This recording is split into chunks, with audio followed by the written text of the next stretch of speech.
నాకు sales master అవడానికి 4 నెలలు పట్టింది. అప్పుడు ఉన్నటువంటి ప్రొడక్ట్స్ అప్పుడు మాకు ఇట్లాగా తెలుగులో మీటింగ్స్ లేవు. మీటింగ్ అటెండ్ అవ్వాలంటే ఢిల్లీ వెళ్ళాలి. ఢిల్లీ స్టేజ్ లో ఖర్చు పెట్టుకొని ఫ్లైట్ లో వెళ్ళలేము కాబట్టి ట్రైన్కి వెళ్తే 1 డే జర్నీ ఉంది, మోర్ దెన్ 1 డే.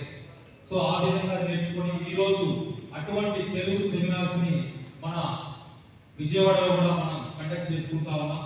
సో ఆ విధంగా బిజినెస్ స్టార్ట్ చేసినటువంటి నేను 4 months లో సేల్స్ మాస్టర్ అయ్యి అక్కడి నుంచి 1 year లో డైమండ్ మాస్టర్ అయ్యి కంటిన్యూషన్ 20 months లోనే ఆటో సేల్స్ మాస్టర్ కూడా అవుతుంది.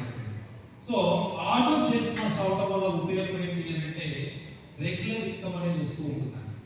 సో లాస్ట్ మంత్ నాకు ఒక పాప పుట్టింది. సో మా వైఫ్ కి సపోర్ట్ గా ఉంటూ ఒక 3 months గా నేను సరిగా బిజినెస్ మీద కూడా కాన్సన్ట్రేషన్ చేయట్లేదు. అయినా కానీ నా ఫ్యామిలీ